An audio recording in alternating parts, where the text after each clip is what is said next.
యాదగిరిగుట్ట లక్ష్మీ నరసింహస్వామి ఆలయ పాలకవర్గం కొలువుదీరింది. ఉమ్మడి నల్గొండ జిల్లా సీనియర్ నేతల అసంతృప్తి మధ్య పాలకవర్గం మొదటి సమావేశం కూడా ముగిసింది.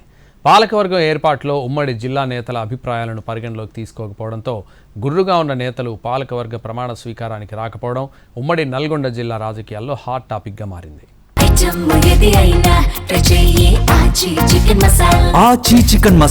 యాదగిరిగుట్ట శ్రీ లక్ష్మీ నరసింహస్వామి ఆలయం పునర్నిర్మాణం తర్వాత తెలంగాణ తిరుపతిగా కీర్తింపబడుతోంది. ఈ నేపథ్యంలోనే ఆలయానికి టీటీడీ తరహాలో ట్రస్ట్ బోర్డు ఏర్పాటు చేయాలని ప్రభుత్వం నిర్ణయం తీసుకుంది. ట్రస్ట్ బోర్డులో తమ వారికి అవకాశాలు కల్పించేందుకు జిల్లా రాష్ట్ర అధికార పార్టీ నేతలు సీఎంపై ఒత్తిడి తీసుకురావడంతో ఏడాదిన్నర క్రితం ఏర్పాటు కావాల్సిన పాలక మండలి ఆలస్యంగా గత నెల 30న ఏర్పాటైంది. 18 మందితో పాలక మండలి ఏర్పాటుకు ఆమోదం తెలిపిన ప్రభుత్వం 2 సంవత్సరాల పాటు పాలకవర్గ కాలపరిమితి ఉండేలా నిర్ణయం తీసుకుంది. మొత్తంగా టీటీడీ తరహాలో పాలకవర్గం పనితీరుండాలని రాష్ట్ర ప్రభుత్వం నిర్ణయం తీసుకుంది.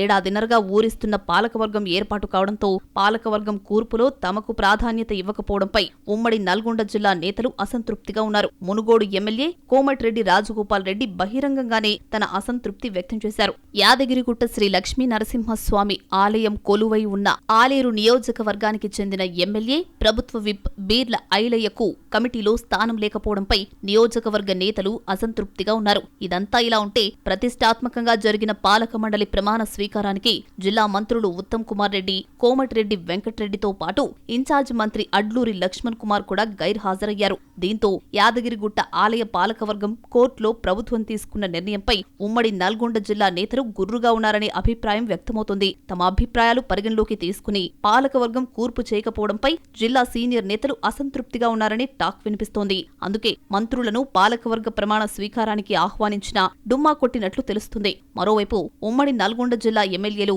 ఎమ్మెల్సీలకు యాదగిరిగుట్ట లక్ష్మీ నరసింహస్వామి ఆలయ పాలకవర్గ ప్రమాణ స్వీకారోత్సవానికి కనీస ఆహ్వానం లేకపోవడంతో మరింత అసంతృప్తిగా ఉన్నట్లు తెలుస్తోంది.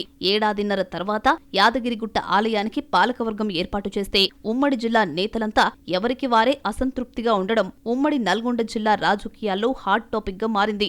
రాజకీయాలకు అతీతంగా పాలకవర్గం ఉండాలని, ఆలయ ప్రాముఖ్యత విశ్వవ్యాప్తం కావాలని, దేశంలోనే ప్రముఖ పుణ్యక్షేత్రంగా విరాజిల్లాలని ప్రభుత్వం టీటీడీ తరహాలో పాలక మండలి ఏర్పాటు చేసింది. పాలకవర్గంలో కీలక భాగస్వామ్యం ఆశించిన ఉమ్మడి జిల్లా నేతలు అసంతృప్త రాగం వినిపిస్తున్న నేపథ్యంలో యాదాద్రి ఆలయం కేంద్రంగా రాజకీయాలు ఎన్ని మరుపులు తిరుగుతుందో అనే చర్చ జరుగుతోంది.